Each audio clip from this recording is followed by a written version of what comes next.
আসসালামু আলাইকুম, সবাই কেমন আছেন? আসসালামু আলাইকুম। কই কে কে আসছে আজকে দেখা যাক। নব কোথায়? এই যে।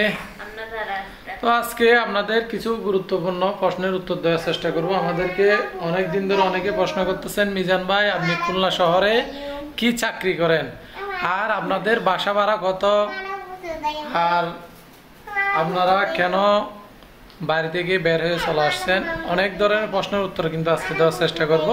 তো আমরা কিছু গুরুত্বপূর্ণ প্রশ্ন কিন্তু মোবাইলের মধ্যে নিয়ে নিয়েছি অলরেডি সিলেক্ট করে। তো এগুলো আমরা দেখে দেখে আচ্ছা এটা না ওইটা না, তো এগুলো দেওয়া আছে। আসো আব্বুর কাছে আসো না। তো সবকিছু প্রশ্নের উত্তর দেওয়ার আমরা চেষ্টা করব আপনাদের মাঝে। তো আমরা আগে শুরু থেকে কিছু প্রশ্নের উত্তর দেওয়ার চেষ্টা করব, স্টেপ বাই স্টেপ কিন্তু সবকিছু আসবে। যদি কিন্তু ভিডিও অর্ধেক দেখেন বা অর্ধেক না দেখেন কিন্তু তাহলে অনেক প্রশ্নের উত্তর চলে যাবে। আর অনেকে আমাদেরকে বারবার কমেন্টে প্রশ্নগুলো করে থাকেন, তো যার কারণে ভাবলাম এত প্রশ্নের উত্তর কিভাবে কমেন্টে জানাবো। তো আচ্ছা আচ্ছা, এটা হচ্ছে যে তোমার টিকটিকি, তো এই জন্য প্রশ্নের মাধ্যমে চলে আসলাম।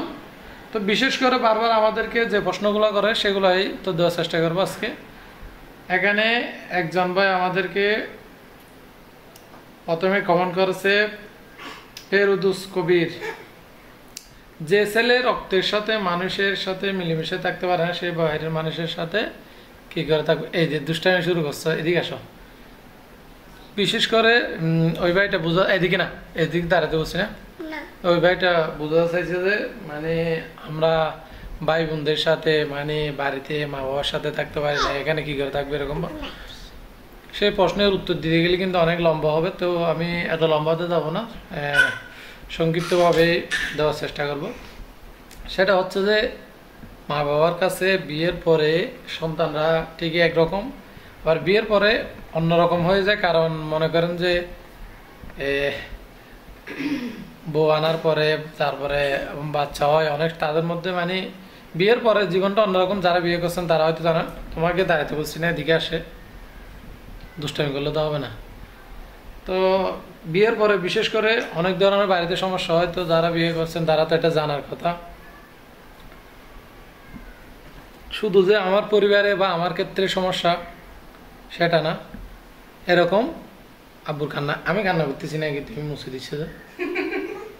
হ্যাঁ আমাকে ওই মুছে দিচ্ছে, তুমি কান্না করো, তুমি না বসা কান্না করে, দাদা দাদির জন্য কান্না করে। আচ্ছা আচ্ছা দাদা দাদির জন্য, আচ্ছা দাদা দাদির জন্য কান্না করে না। তোমাকে কোথায় নিয়ে যাব? দাদার কাছে নিয়ে যাব, দাদির কাছে নিয়ে যাব, ঠিক আছে? আচ্ছা দাঁড়, তো শুধু এখানে কান্না করলে তো হবে না। তার নোবা তো দেখে, আর নোবা তো জানে না যে এই সমস্যা এগুলা। দেখে মাকে মারতে চাচ্ছে, যে নিয়ে যাবে আল্লাহ নিয়ে যাবো তোমাকে দাদা দাদির কাছে নিয়ে যাবো। তো কালকে আমরা গাড়িতে উঠবো, ঠিক আছে? তাহলে এবার মূল কথায় আসি। আমরা আমাদের পরিবারে তেমন যে বড় কোনো সমস্যা হয়েছে তা না, কারণ বিয়ের পর অনেকেই মা বাবার সাথে থাকে, আবার অনেকেই মা বাবার থেকে আলাদা হয়। তো কিছু সামান্য বিষয়ে মনে করেন যে আমার আচ্ছা তোমার আম্মুকে নিয়ে যাব, ঠিক আছে? তো বিশেষ করে আচ্ছা এদিকে আসো, তুমি তুমি এদিকে আসো, আগে এদিকে এসে দাঁড়াও, তাহলে আমি তোমাকে নিয়ে যাবো। যে এদিকে দাঁড়ায় থাকো, এই বাবা আব্বুকে ধরে দাঁড়ায় থাকো। আমাদের সমস্যাটা হচ্ছে পরিবারের মধ্যে আমরা যখন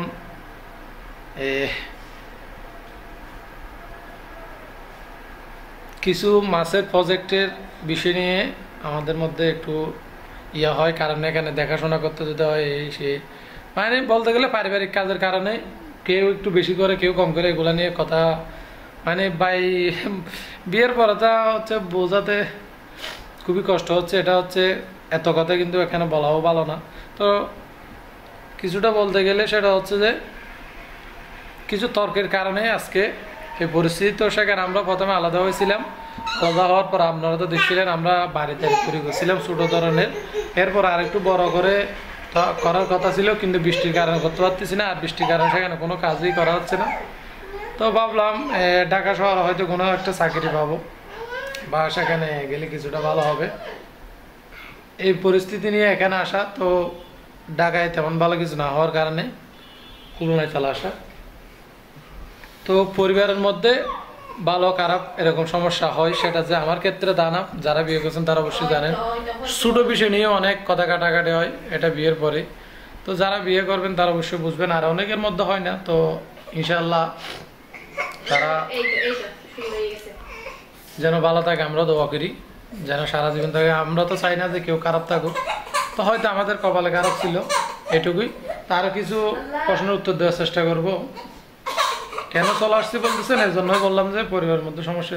আর এই যে বাসা ভাড়াটা কথা, এই বাসা নিয়ে অনেকে অনেক ধরনের কমেন্ট করতেছেন, মানে এই বাসাতে অনেক বেশি মশা বাইরে, সেটা কিন্তু সত্যি।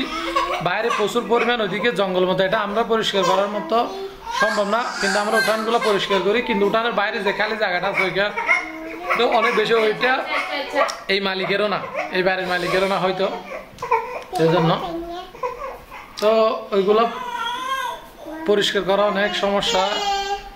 তো বাসা ভাড়া কত বলতেছেন? বাসা ভাড়া হচ্ছে যে 4,500 টাকা এই বাসার ভাড়া।